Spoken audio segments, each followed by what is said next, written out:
ഏറ്റുമാനൂരിൽ അമ്മയും 2 പെൺമക്കളും ട്രെയിനിന് മുന്നിൽ ചാടി മരിച്ചു എന്ന വാർത്ത ഞെട്ടലോടെയാണ് മലയാളികൾ ഓരോരുത്തരും കേട്ടത്. അതിൽ നിന്ന് ഇതുവരെ നമ്മളാരും പുറത്തു വന്നിട്ടുമില്ല ആ ഞെട്ടലിൽ നിന്ന്.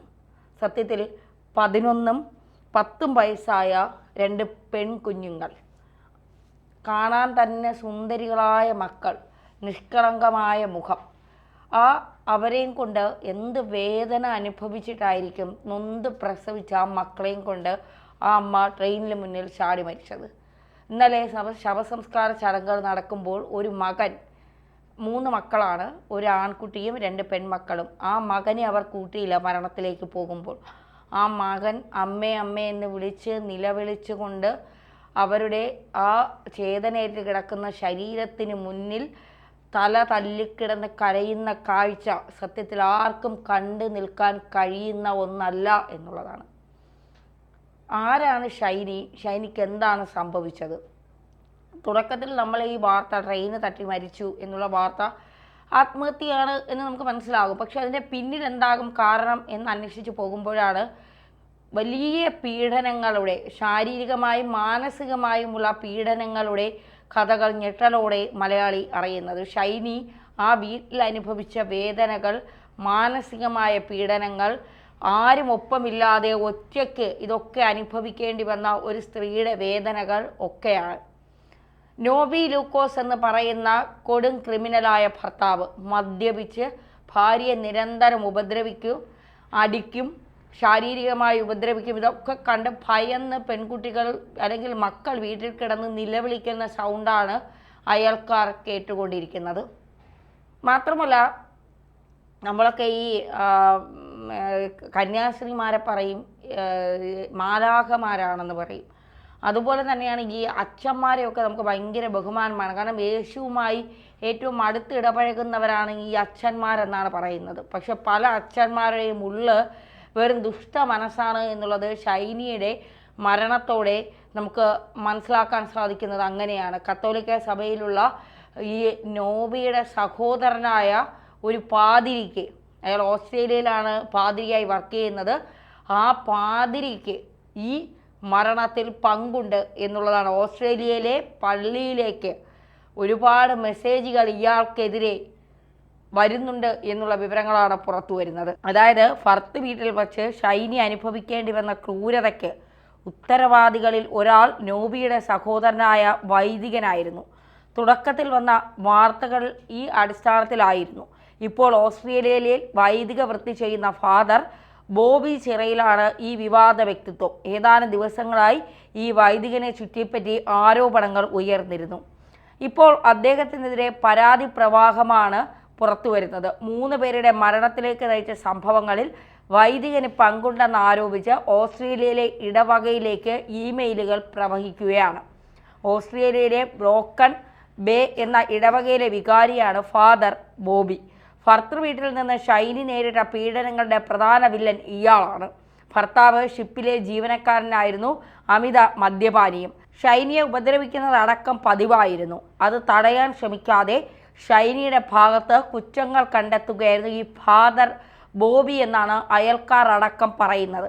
നിയമം അടക്കം പഠിച്ച ഫാദർ വീട്ടിലിടയ്ക്ക് വരുമായിരുന്നു. എന്നാൽ ഈ വീട്ടിലെ പ്രശ്നത്തിൽ ഇടപെടാൻ തയ്യാറായില്ല. ഷൈനി ജോലിക്കായി പല സ്ഥാപനങ്ങളിലും ജോലി തേടിയെങ്കിലും അതെല്ലാം ഈ വൈദികൻ ഇടപെട്ട് മുടക്കുകയായിരുന്നു.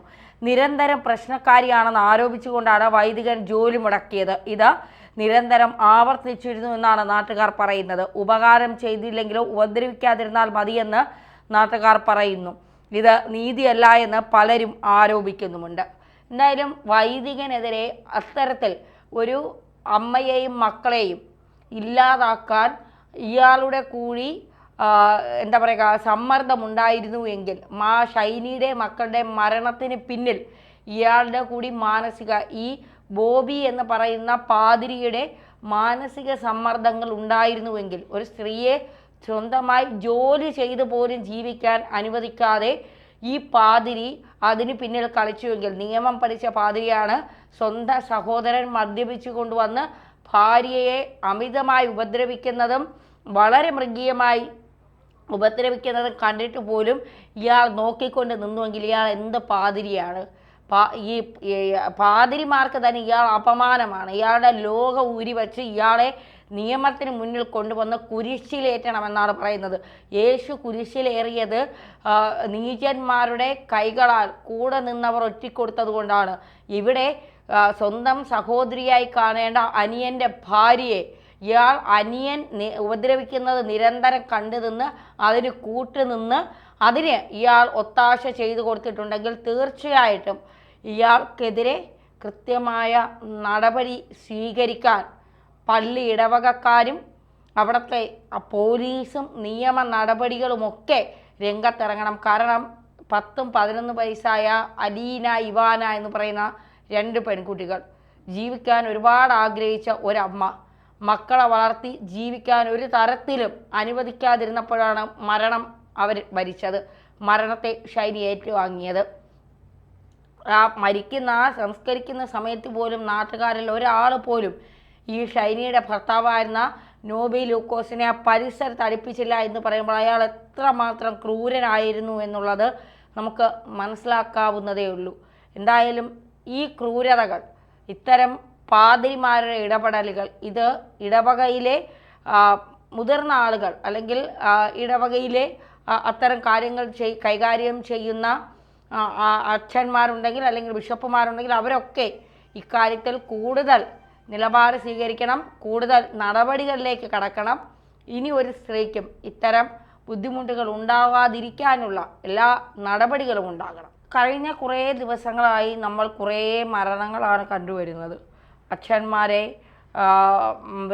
കൊല്ലുന്ന മക്കൾ, അമ്മമാരെയും സഹോദരങ്ങളെയും പ്രണയിനിയെയും കുടുംബത്തിലുള്ള മറ്റാളുകളെയും കൊല്ലുന്ന അഫാനെ പോലുള്ള കൊടും ക്രിമിനലായുള്ള കുറ്റവാളികൾ, അങ്ങനെ നിരവധി പേരാണ് ഇപ്പോൾ ഈ 60 ദിവസത്തിനുള്ളിൽ ഏകദേശം 35-40 കൊലപാതകങ്ങളാണ് നമ്മൾ കേൾക്കുകയും കാണുകയും ചെയ്യുന്നത്. അതിനിടയിലാണ് ഷൈനിയെപ്പോലുള്ള ഒരു തെറ്റും ചെയ്യാത്ത, ജീവിക്കാൻ ഒരുപാട് ആഗ്രഹിച്ച, മക്കളെ വളർത്തി വലിയ നിലയിലേക്ക് എത്തിക്കണമെന്ന് ആഗ്രഹിച്ച, ജീവിതം നല്ല രീതിയിൽ കൊണ്ടുപോകണമെന്ന് ആഗ്രഹിച്ച, മക്കൾക്ക് നല്ല വിദ്യാഭ്യാസം കൊടുക്കണമെന്ന് ആഗ്രഹിച്ച ആ സ്ത്രീ മരിക്കാൻ തീരുമാനിച്ചു. 2 മകൻ എങ്ങനെയെങ്കിലും ജീവിച്ചു പോകും, അവനെ ആരും ഒന്നും ചെയ്യില്ല. പക്ഷെ പെൺമക്കളെ ഞാൻ ഈ ലോകത്തെ ഒറ്റയ്ക്കാക്കിയിട്ട് പോയാൽ അവരുടെ ജീവിതം ഒരിക്കലും നേരെയാകില്ല, അവരെ നോക്കാൻ ആളില്ല, അവരുടെ ജീവിതം അവരെ സംരക്ഷിക്കാൻ ആളില്ല എന്നുള്ള തോന്നലിൽ തന്നെയാണ് ഷൈനി